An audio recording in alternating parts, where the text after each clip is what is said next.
Welcome back, everybody, to the Game Development live stream.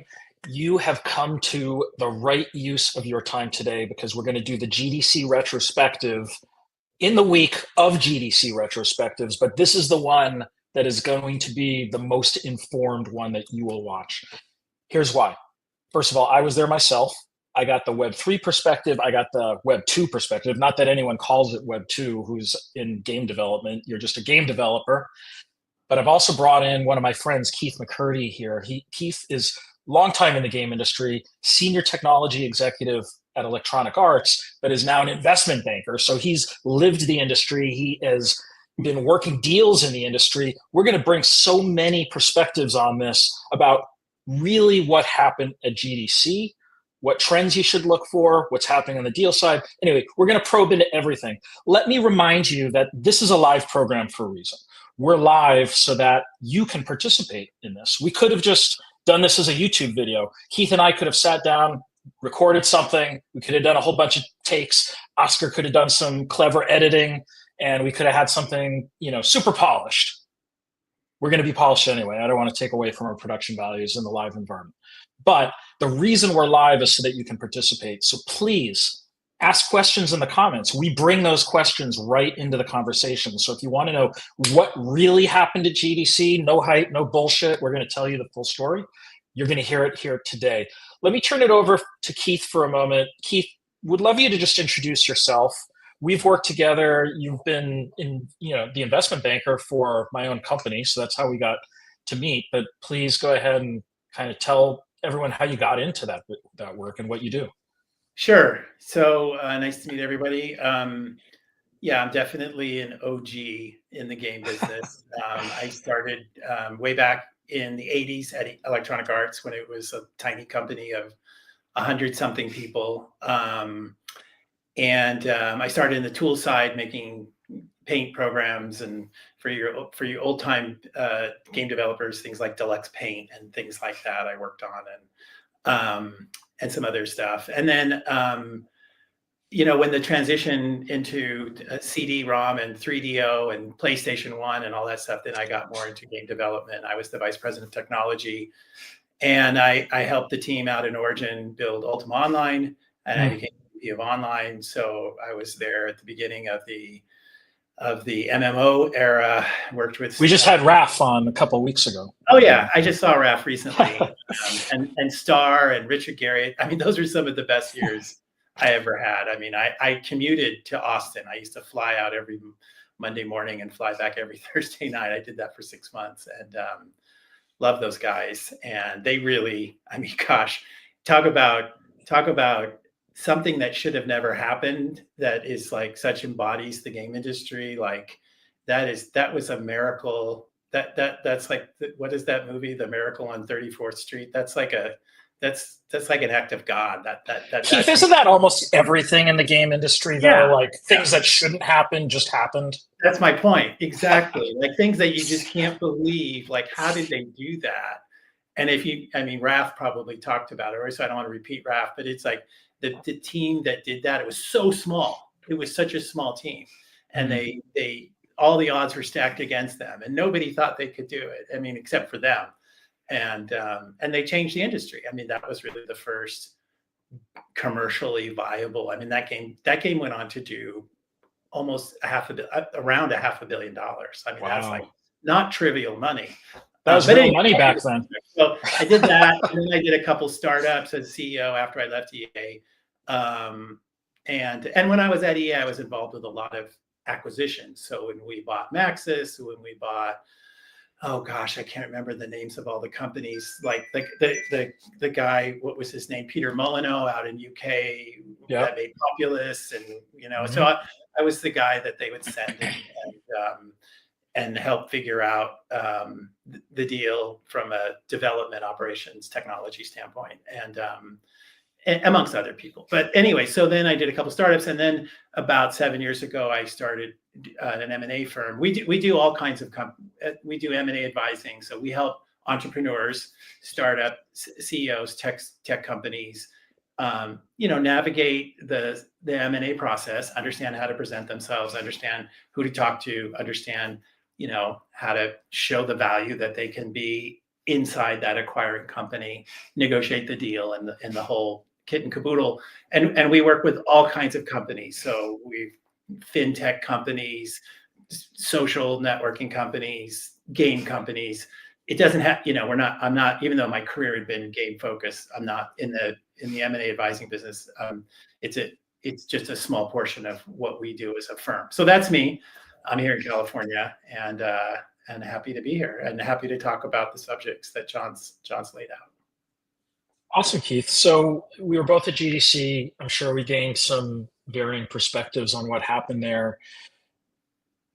I'll just start with what the popular conception of what happened at GDC is just sort of like industry malaise. And I'm actually not in total agreement with that view, although there are some people in malaise. Anyway, that's my perspective. I would love to start with yours, though. What did you see happening at GDC? Well, yeah, I mean, I think that's a great way to differentiate like what you see at GDC and then, like on LinkedIn later, what people wrote, like, and then you always have to understand, you always have to remember who wrote what, like, there's all these, and I hate to say it, but I can say it because I am one. There's all these older people that are like, saying one thing, and I think that they're having a very different experience.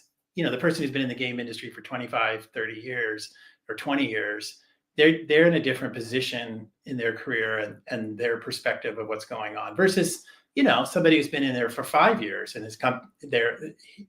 he or she's company just had a big, reduction in force. I mean, those are just two different perspectives. And unfortunately, the people on LinkedIn are usually the older people that are getting getting more voice, I would say. So there's a lot of people saying there that, things are optimistic and stuff. And I'm not sure that it is as optimistic as they think it is for those younger people and for maybe the masses of the game developers. And then the other thing you have to remember is it's game developer conference. So the people at the conference are 99% developers. They're programmers, they're product managers, they're producers, they're artists, they're, whatever, and then there's a few like CFOs, COOs, investors, the money people, the people that have to worry about headcount, the people that have to worry about P&L sheets, the people that have to decide whether to invest in games versus invest in AI or invest in fintech or invest in fill in the blank. So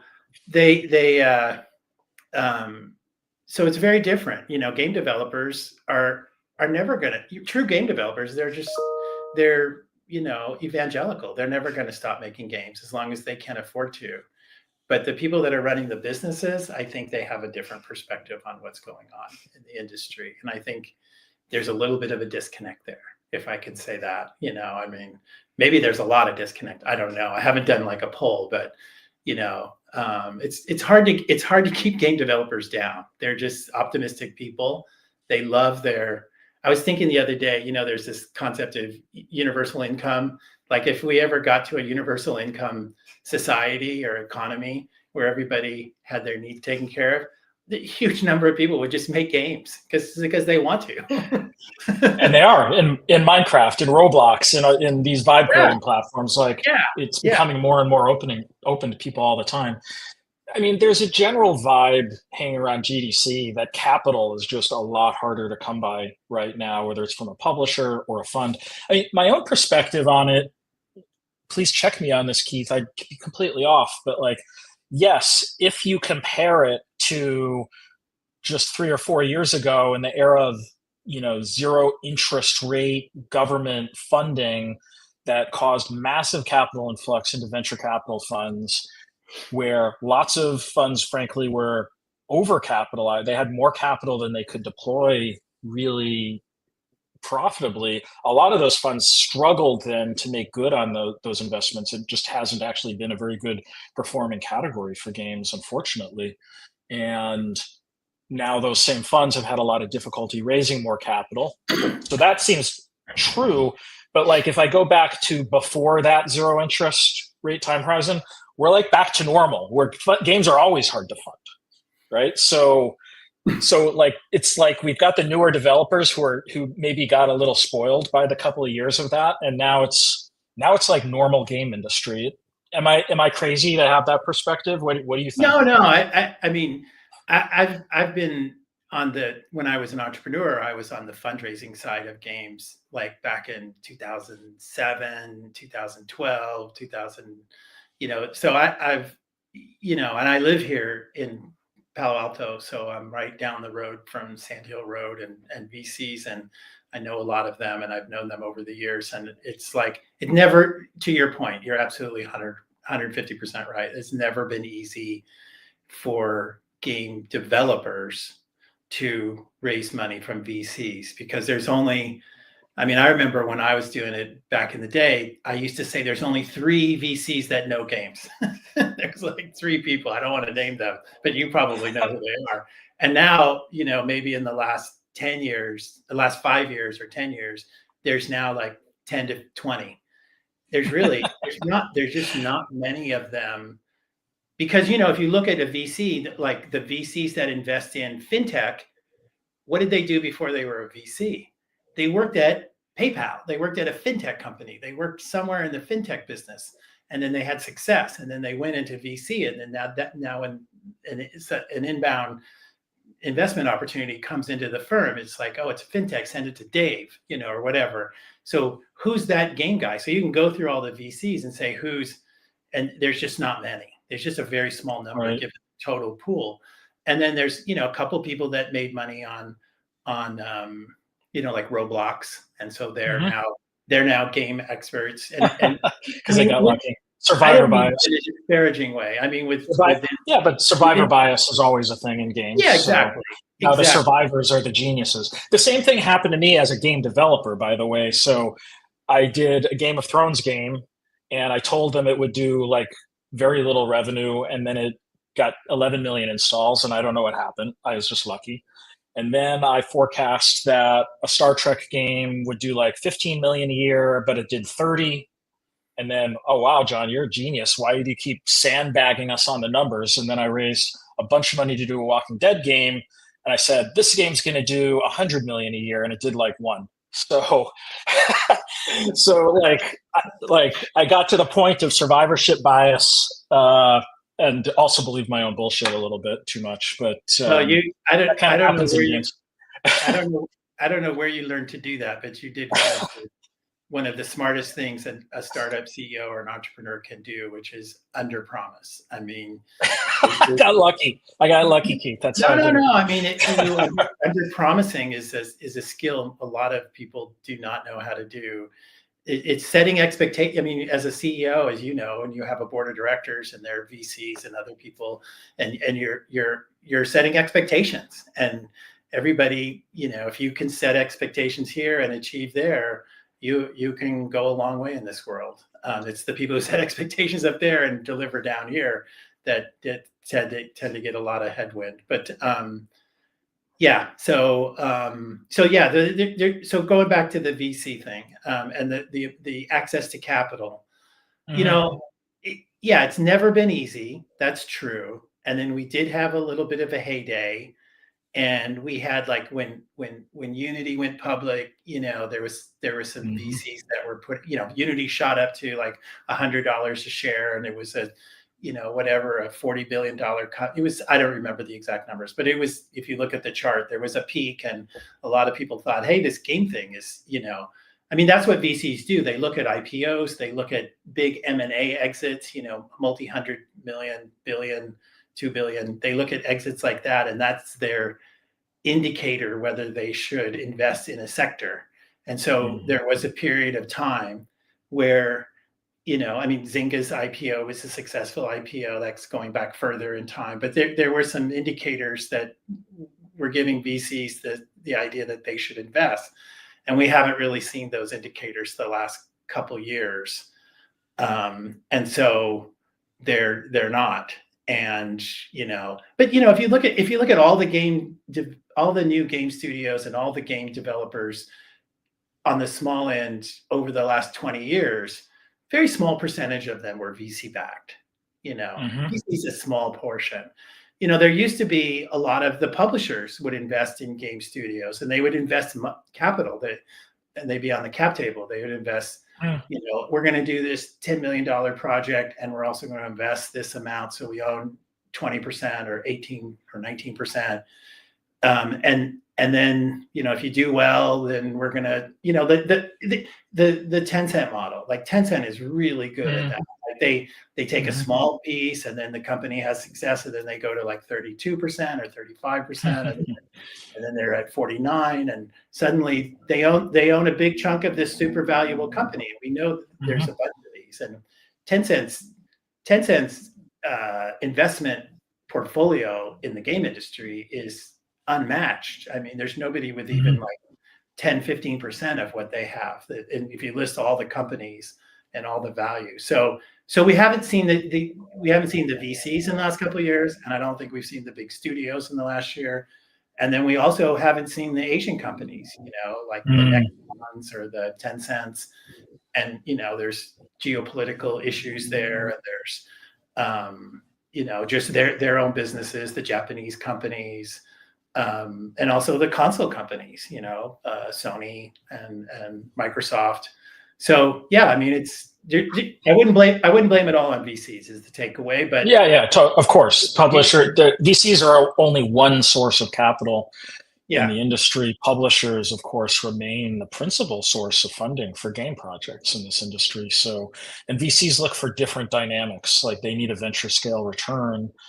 A publisher would enjoy a venture scale return, but it's much more of a portfolio effect. They're getting access to cash flow.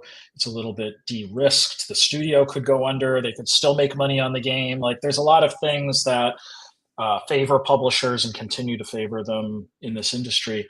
So Keith, I'd love you to share, like, what is the current meta, so to speak, on like who is getting funded, what works in getting funded. Like I know that a lot of people show up here hoping to get a little alpha on how can I get my gaming startup funded. So I'd like you to think about that for a moment. But while you're thinking about it, I want to remind people in the audience here, we're getting close to 500 live viewers in the audience. So probably a bigger talk than most talks at GDC itself, frankly. So it's amazing to be able to have audiences here that show up. But the opportunity here is that this isn't just recorded. This is a live program.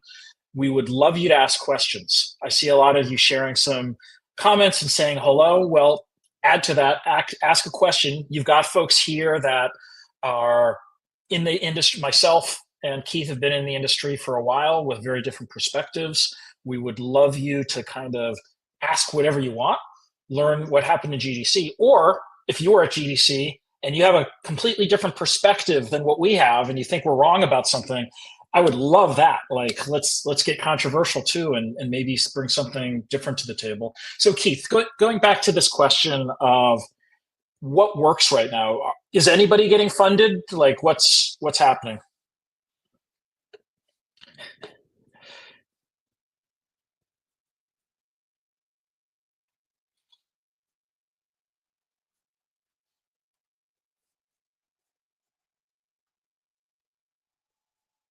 Keith, I think you muted yourself. So sorry. Thank you so much, Oscar. All right, little dead air there, but no worries, Keith. Yeah, start from the top. My answer was not good, and it blocked me. All right, we censored it. Over. All right. edit that out. I'm kidding. So I think the way to get funding now, there's a couple different vectors. One, and this has always been true, but I think it's just more true, is the founders and the team has to be like laser focused on a specific either solution. I mean, when you say games, I'm talking about everything from a technology company to like a distribution play, like, here's a marketplace to sell more games on mobile, whatever and a game developer and web, the original, old school games as well as Web3 games. And I'm talking about everything. So, if you just show up and you're just like average team and a kind of general plan, I think that's definitely. I think Okay. you show up and you're like the ex, so-and-so of such and such, and you're going to do, a company to do AI to help, streamline testing of games, and it's going to save specific dollars. Like, that's the way to go. Like, you got to do something very specific, and same with games. Like, and I do think, showing up with a few years ago, there used to be, remember, there were all these teams that, and I don't want to say anything negative about anybody, but there were these like I'll say it about myself, guys, X Riot, X Blizzard, yeah, X Blizzard, X Riot, and then they were like, it's going to be a big budget, it's going to be AAA, and we're going to spend a lot of money, and it's going to be huge, and VCs actually like that because they will spend more money, to your point, to get a venture return. Yes. So I, as a VC, I have plenty of money. I just need to find things that are going to be at least 10x return, if not 20 or 30 or 50.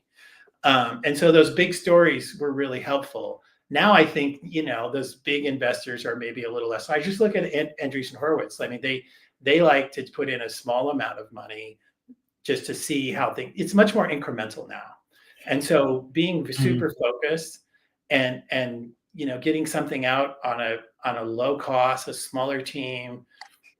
I was just thinking about this before the call. I mean, look at the Academy Awards that just happened. Look at the films that won. Anora made with $6 million. The Brutalists made with $10 million. What was that animation company that is from Estonia? It's like they won the best animation film, Flow, I think it was called, about the pets. And they made it with like $3 million. I don't know the exact number on that one. The other ones, I know the numbers, but they made it for a couple $1 million, and they used like off the shelf Mac tools, and they won the Academy Award. That's what the game industry is going to be either forced to do or want to do. They're going to have to do that. It's going to be smaller teams, more focused, more leaner for sure, and smaller deal sizes. And until you show that you can get 1 million customers and get established, and then land and expand from there. So I think that's what's happening. Maybe it's. I see a few ingredients in pitch decks that are getting, not necessarily investment, I won't go so far as that, but getting the interest and focus and getting to the point of maybe an investment decision being made. Number one is, I find that the typical pitch deck in games tends to be very product-led.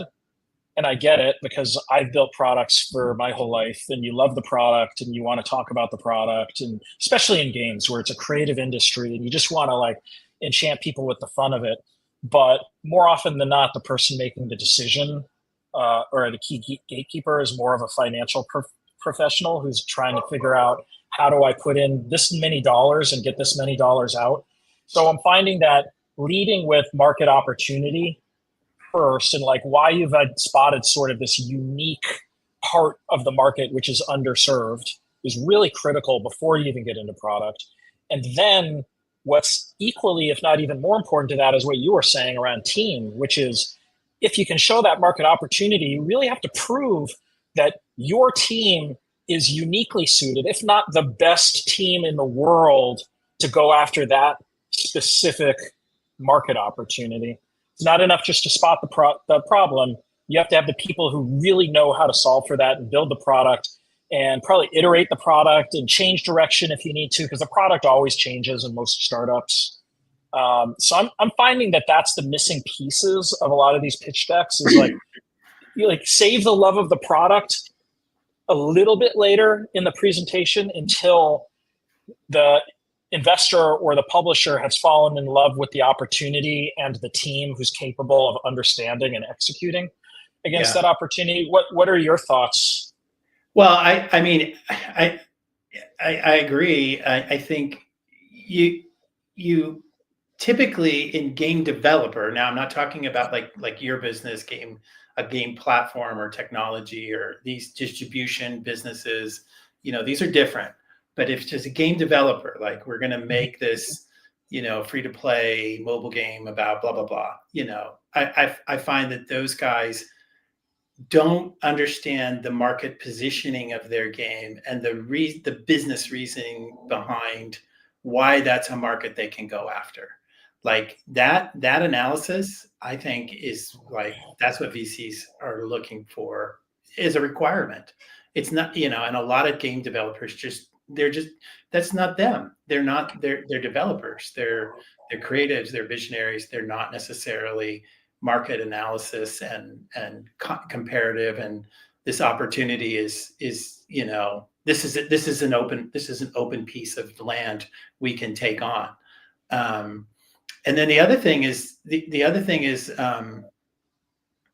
you also, for a VC, to your point earlier, is, again, we're focusing more on VCs now, is they want to see the initial plan, and then they want to see a slide later in the deck that's, okay, if that works, like look at there.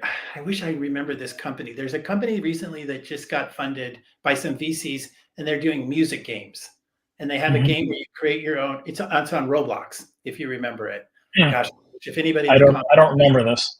Knows this company, they just raised a bunch, like, real money, and they make a music game on Roblox where you can basically, you're like a DJ, and it's got an editor. It's like music construction set from the 1980s, but inside Roblox, and then you get other people to listen to your music. And I was just thinking, like, how did they sell that to a VC? And they're like, one, we're really good at this one little implementation of this idea, and we're getting a lot of traction. But I'm sure that in the deck, there was like, this is a genre. This is a genre that's going to work on mobile. This is a genre that's going to work on console. This is going to have like a high-end version, a low-end version. I mean, like, they've got almost a platform play for music games.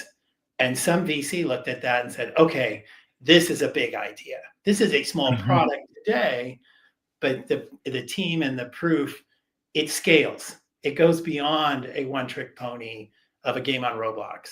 This thing becomes big. And so that's kind of, again, not to get too focused on just VCs, but I think VCs need the win today in the short term, and then the bigger strategy to become Riot, become... I don't know if Riot knew that they were going to become Riot. No. Yeah, but they sure were successful. Yeah, but who knows? Maybe Riot told them they were going to be something else. But you have to have that something else. You have to have that bigger idea on top of the thing you're going to do in the next year or two or three. Then if this works, then we do this, and then it blows up. You got to have that. It blows up. Oscar, I saw a question from Mr. Symphony flash by a little while ago. What was that? So let's talk about this. This is a question that comes up a lot in Mr. Symphony asks, question I want to ask is, how do you know the game that you were making will hit at least some particular amount, and it ends up even hitting more than you had in mind? And also, how do you feel after hitting beyond your target? Well, you could do that, what Jon. Do we think, you've been there. You want me to go to that? You've lived that. I mean, forecasts in gaming are pretty unscientific, to put it lightly, but in my experience. But you can look at market size. You can look at how many people you could address with our Game of Thrones game. What we knew is that there were 25 million people watching the TV show. We knew that a lot of them were on Facebook, and it was at an era where Facebook had not yet locked down the ability to communicate with people who liked your page. So if someone liked your page, you basically saw every post from that Facebook fan page. If you didn't realize that didn't happen, guess what? You almost never see posts made to your group and fan pages. You actually have to go to that page now to find it. So back in those days, if HBO posted something on Game of Thrones to their 25 million fans, which several million of which were on their fan page on Facebook, we would get like 5,000 installs per minute, right? So that's like that's an insane install rate. But we could kind of look at those numbers, and we had an indication of those numbers early on that gave us some sense of how many installs could happen. But we kind of built a bottoms up number thinking more about, well, what's the minimum we need to survive? And we were very capital efficient. And we just had this idea of like, if this game could just make $500,000 like for the year, which it ended up making a lot more than that. But if it could make that much, we won't be dead. Like we'll somehow keep carrying on as a company and we'll be alive. And I kind of built my numbers there. And then we ended up doing better than that. The Game of Thrones game, I think in the first year did 3 or 4 million, which for a brand new indie studio that had only raised $1 million, which is what we were at the time, was okay.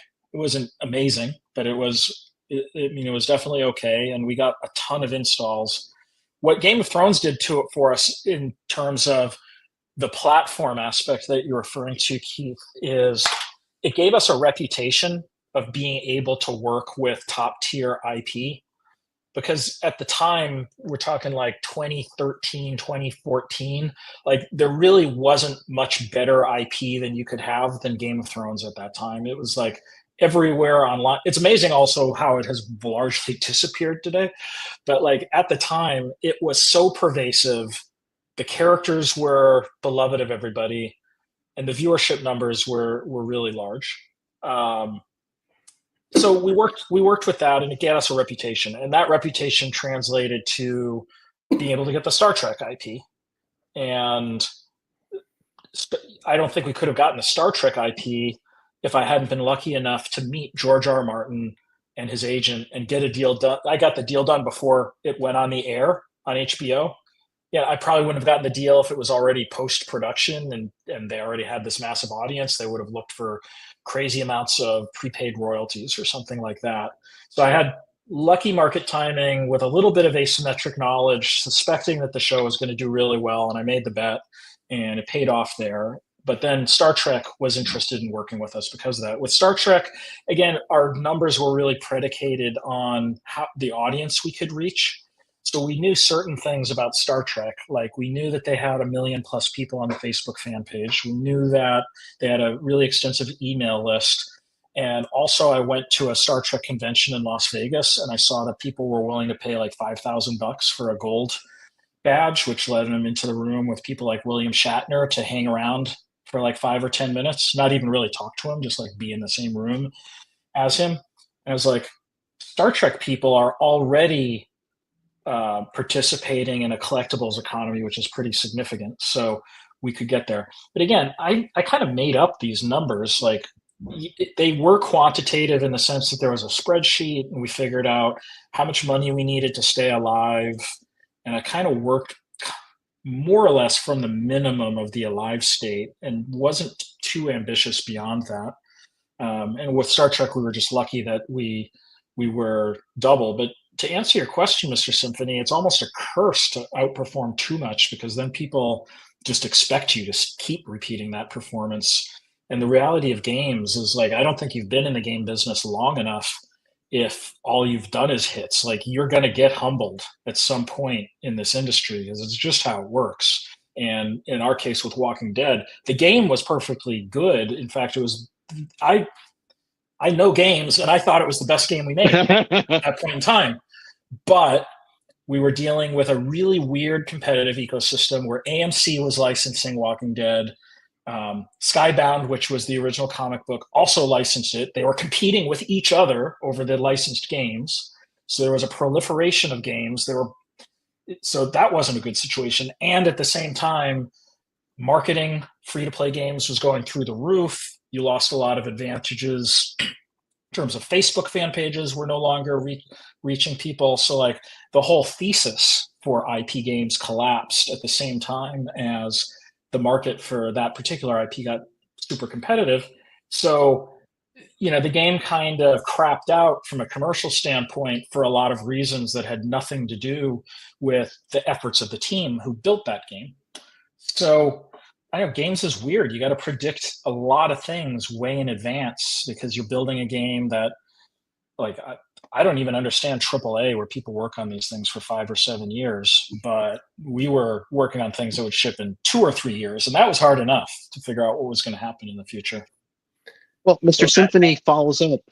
Sorry, he's just following up, and I think you answered his question about, like, does it give you motivation for more ideas in the production? According to you, you keep hitting more than your target, and Jon just said that you don't always knock them out the park. Like, well, let's be clear. It's a champagne problem. Of course, you want to exceed your targets. You are in a much better position to exceed than the opposite. You're also only as good as your last game as a game studio, which is also, like, we had a hit game. In fact, Star Trek was continuing to be a hit game even while Walking Dead had failed for us, and it just made it really difficult to continue to build more games at that level. But that's somewhat of a different question, because if you in free to play and live services games, if you really hit beyond your expectations, you'll be sitting in a boardroom and with your team deciding, like, do we grow this from a million DAUs to 5 million DAUs, or from 5 million DAUs to 10 million DAUs? Do we keep growing this thing, spending all of our effort on that, or do we do a second game? And that's like a whole separate debate that every successful startup has had. And I'm sure Jon has been in a room where that's a conversation. So that's another thing. But going back to the thing about forecasting, forecasting is not a science. And I worked at, back in the 90s at one of the most successful games ever, Electronic Arts, and I was in rooms when we were forecasting, and I won't name the game, but one of the most successful games of all time was forecasted for, like, barely enough to ship it.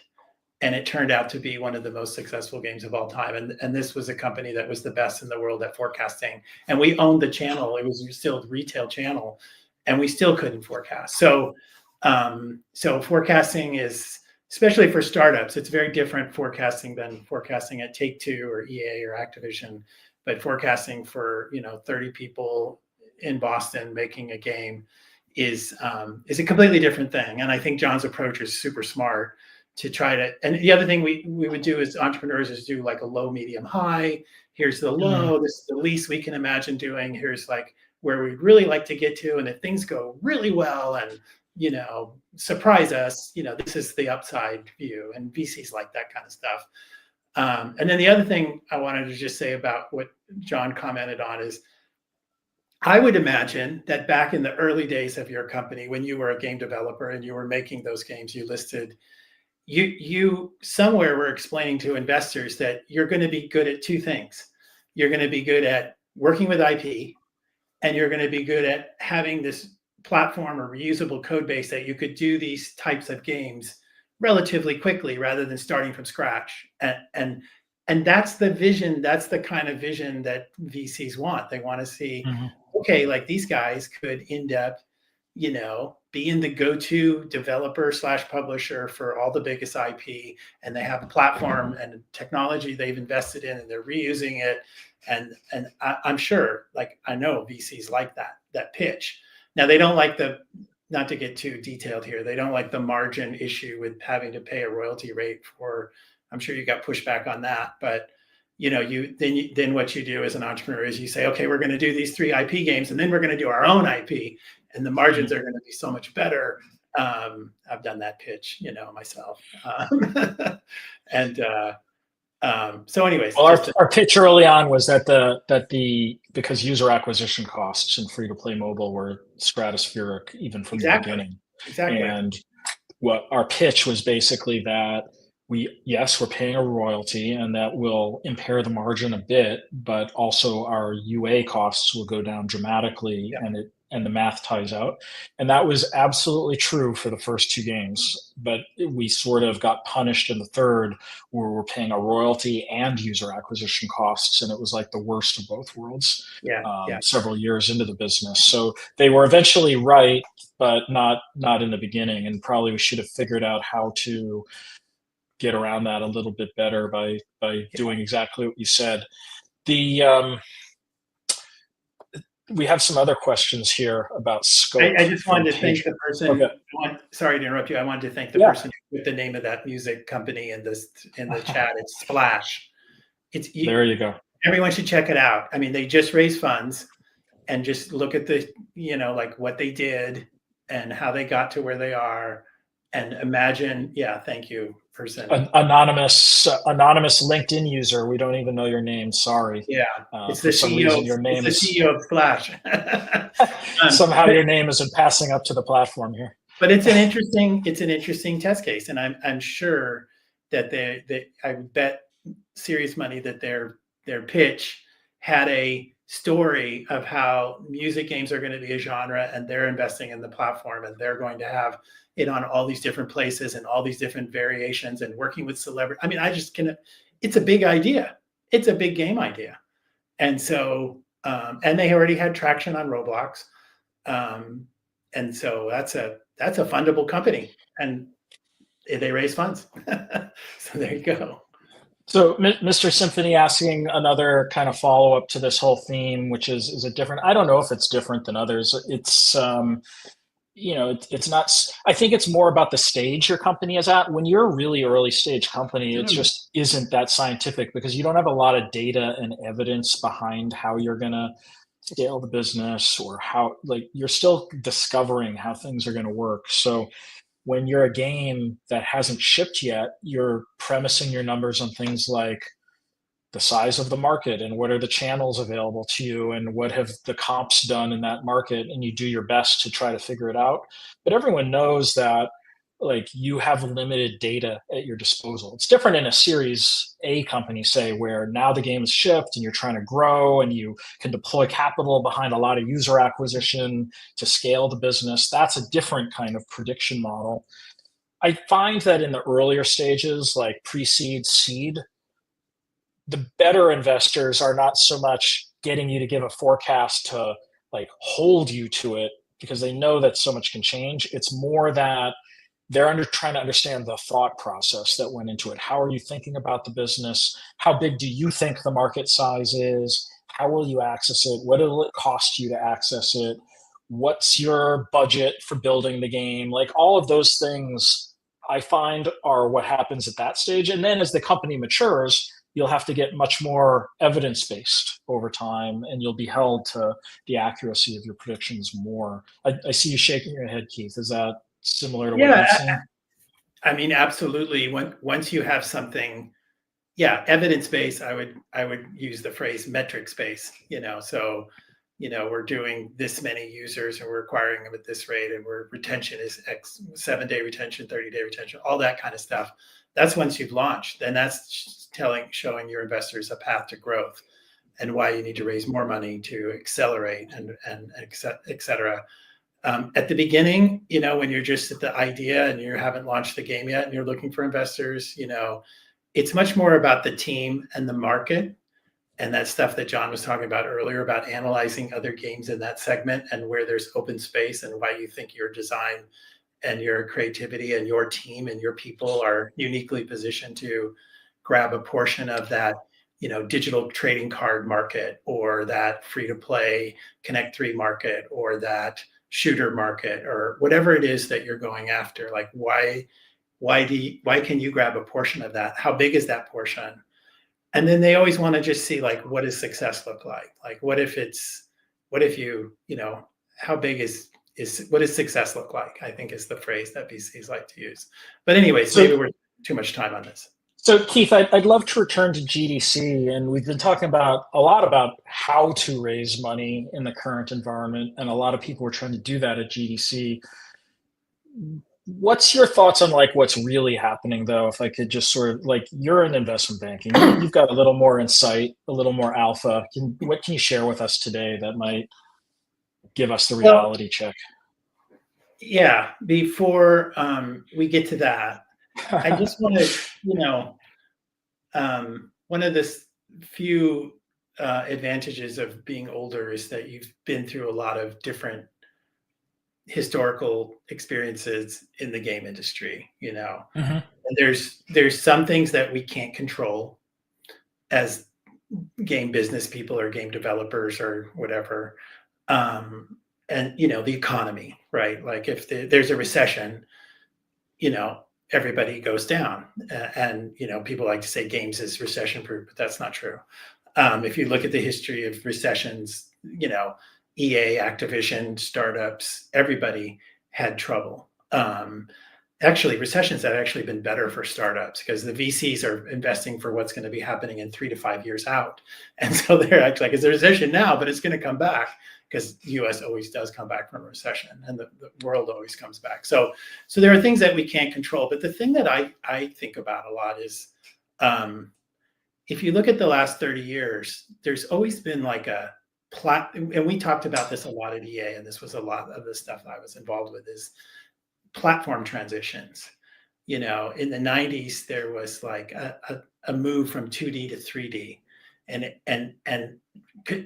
all the developers and publishers were taking games that they had made in the 80s in 2D and they're making them in 3D, and customers wanted those things. And there were 3D cards, and there was new consoles like PlayStation 1 and this, I can't remember the name of the Sega, and it was that could do 3D, and it drove a lot of consumer excitement and purchasing, and then that drove a lot of developers, and that drove a lot of publishers, and there was a platform transition. It's like a huge tailwind blowing the industry forward.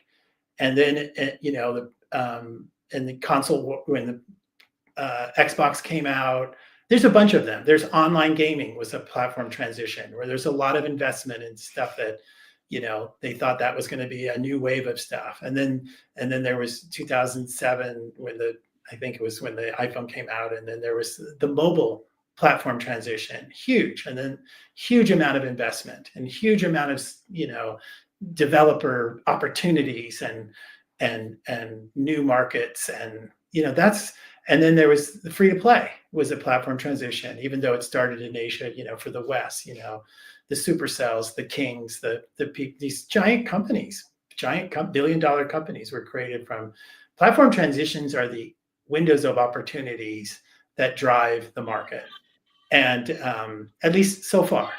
And we haven't really had a platform transition for 10 years. There was going to be VR and AR, and that never really got lift off on a massive scale. It's still there. Then a couple of years ago, there was Web3, and you saw it. Like there was a bunch of VCs that thought Web3 was a platform transition, so they threw a lot of money into it, and it hasn't quite paid out yet. Maybe it will, but it hasn't. So these platform transitions are the lack of a strong platform transition is really something that the industry needs desperately and could save it. And we haven't had one for a while. And I think it's part of the melees that's affecting the industry. So I just wanted to get that out so people could understand that. Okay, but deals happening now.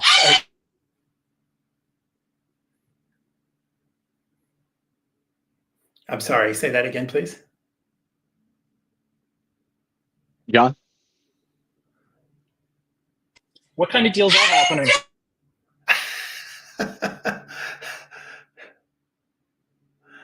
With technical difficulties. Oh. Uh-oh. So I'll try to fill up the space. No, so please go ahead. I think what he was talking about is maybe he had to reboot or something. I think what he was talking about is M&A deals, like what's happening. And again, it goes back to this platform transition ideas. People invest in platform transitions. Like look at all the deals that Zynga did like 5, 7, 8 years ago when they were moving from a Facebook company to a mobile company. They did a lot of deals. They bought a lot of companies. They bought 10, 12 companies within like a 3 or 4 year period. because it was a platform transition and people had to get in there and start doing that. And EA bought stuff for mobile. They bought Glue and they bought Jamdat and they bought this, that, and the other. I don't have all the names, but platform transitions really drive deal making. And there's if you take out the savvy, what's the company that's savvy? It's Scopely, the savvy Scopely deal, and then the Scopely Niantic deal, which is really just savvy funding Scopely to buy Niantic. Right. If you take those two deals out of it, the deal making is just way down the last 2 years, and it's really because people aren't sure what that platform transition is to do the next big set of deals. It seemed like it was going to be Web3, and there was a bunch of deals done in Web3, but I think what the story is still out on Web3 as far as it being a platform transition. It's still a work in progress, and there are people trying to make it happen, but it hasn't like taken over like say free to play did or mobile Right. did, or the console revolution of the 2000s when you had Xbox and PlayStation both throwing money at game developers and game distribution because they were competing with each other. We haven't seen that yet with Web3, and maybe we will, and maybe that will be the platform transition that will reignite, or something else will come along. But that's pretty much it. Well, I mean, I'm curious from your perspective, and I can imagine that when you're walking the halls of GDC, maybe you've got one specific hat on, or one hat that you're wearing most of the time. I don't know if that's like from the M&A side of things, like that perspective. But what did you see this year that I want to say excited you? And whatever it was, what was like one of the big standouts for you that excited you at GDC? I mean, even though I'm a little concerned about AI and the cost of jobs that in the industry, I think there's so many interesting companies out there doing AI to again lower the cost of game development, lower the cost of game testing, lower the cost of game marketing, or make those types of things more efficient. I don't think we're anywhere near AI making games a full game. I know there's people that like to say that, but just look at like what Roblox is doing. I mean, they're basically supplying their development community with a bunch of AI tools to allow them to make games, maybe instead of with 20 people, with 10 people. I just random numbers I'm picking, but right. How do they get more people to make more games? Is by lowering the costs. And they built the platform, they built the tool, you have Unity, you have all these tools, and it's still quite expensive to make a good game. But I think AI is going to be another thing that's going to help along the edges, not like fundamentally make the game, but along the content, along the testing, along the marketing, along the different features, specific group play, all kinds of things. It can be applied to. So I think that I saw a bunch of interesting people trying to innovate around there, but these take time. They're not going to change the industry in 2025, but I think they're going to going back to that film industry thing of Anora for $6 million and Brutalist for $10 million. And how are we going to make the next Clash of Clans with 15, 20 people like they did back then? I mean, they made that game with a really small number of people initially, and then the team grew big as they were operating the game, but they made it with a very small team. Like, how do we get back to that? Like a bunch of really creative people that don't need to raise a lot of money. They need to raise 2 or 3 million, not 10 or 15 million to make something. Like that's the path out. That's the path forward. And it's some tech, it's some creative, it's some business smarts. It's like there's no silver bullet. It's just a bunch of these pieces. It's like all game development. It's a lot of grinding. Game development's always been grinding from forever. And so, but I think it's going to be smaller budgets, more creativity. Like, look at that. There was a game that just came out on Steam. I think it's called, it's a drug selling sim, which I'm not saying is a great idea for kids to be playing, but it's a drug selling sim, and one guy made it, and it took over the front page of Steam, and one person is a pretty drastic situation. But smaller teams, more creative shots on goal, and that can reinvigorate the M&A market, because then if I see somebody, that built something with 6 people and they're getting traction, and I'm, Zynga or somebody or Embracer or whoever is the buyer, I might be interested in acquiring that. But big budgets are going to be difficult for private small companies. Well, it's I don't know if anybody's looking for a silver lining on the number of people who have been displaced work-wise. And we spoke to this earlier, that like for a lot of people, games is a passion, it's a driving force. And whereas somebody they might enjoy a better quality of life if they were doing database administration somewhere. Game development is, in many ways, it is an artistic act of love with a great deal of technical, great many domains. So I want to imagine a world where we've got smaller teams returning to being, very tight on scope and being very thoughtful about what they're developing, and not trying to be the next Grand Theft Auto, because no one has a couple $1 billion to throw. If you have, I don't like to use Balatro as an example.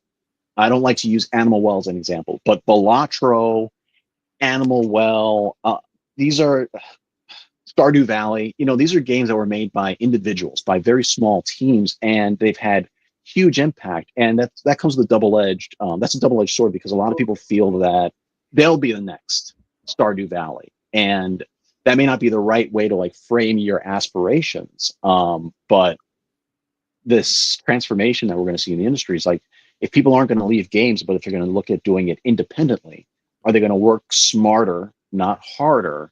Are they going to leverage tools like AI to be able to achieve a level of fidelity that may be similar to what someone with more resources in a, funded AA or AAA studio could achieve? I'm interested in seeing the tools that are coming down the pipe with AI, and I'm interested in seeing what people can achieve with AI. I'm not interested in seeing people be displaced in pursuit of automated tooling that's going to make everything, auto magical. And I don't know if you saw a lot of that messaging with what was on display at GDC this year. Well, nobody talks about that with AI. But the reality, the truth of the matter is, and hopefully nobody will like record this and quote me, but the truth of the matter is that AI is going to reduce the number of people needed. Mm-hmm. It just is. And that's going to reduce the cost. And that's going to allow more creative and entrepreneurial people to take shot on goal. And so that's, Unity reduced the number of people needed to make a game. You have a game engine and you can use it, and suddenly small group of people could make Clash of Clans. What if they had to create their own 3D engine in order to make Clash of Clans? Like that Absolutely. would cost a lot more people. So it's going to reduce the number of people, but that means it's going to reduce the cost, which means it's going to reduce the amount of funding you need, which is going to mean more people can take shots on goal. You can get stuff crowd-funded, or you can get stuff funded by small VCs or angel investors or individuals or yourself, and you can build something for $1 million or $2 million rather than 10 or 15. And so AI just one piece of reducing costs. The creativity, the focus, the other technologies like Beamable, we're not here to do an advertising. Having a back end rather than building it, all these things add up, and they're all a trend. And the whole trend is to lower costs, just like going back to the Oscars and the films that won most creative, lowest costs. Like if you couldn't, the guy who made Anora, that can't remember his name, Sean Baker. His first film, 2 films back, he shot on an iPhone, and he would have never started his film career if he could not make a film shown in a movie theater at Sundance that he shot with an iPhone. And so that was the Tangerine, maybe, or my exactly. Yeah, that's right. And so I'm not saying that was a great film. It was, but he had access to becoming a filmmaker because he could make something for a very small budget. And now he's got an Academy Award. But there's an analogy there for the game development world. Anyways, I think we should wrap up. We're at 11, and I'm sure you've got a heart out, but Keith, I really want to thank you, and I want to apologize on John's behalf. There was noise in the background, but your perspective here is greatly appreciated, and I hope that our viewers took something away from it. The games industry is a very, very big thing, and the more perspectives we have, the better informed we'll be when making our decisions as we navigate through it. But again, Keith McCurdy, thank you so much for being with us today, and we'll welcome you back anytime you have time to spare. Okay, thanks everybody. All right, everyone, this has been the Game Development Live Stream. Thank you for your attention, and we'll see you next week, 1 p.m. Eastern. Also, tune in for the Web3 Game Development Live Stream, and that'll be Wednesday at 9 a.m. Eastern. Have a wonderful day and a great weekend.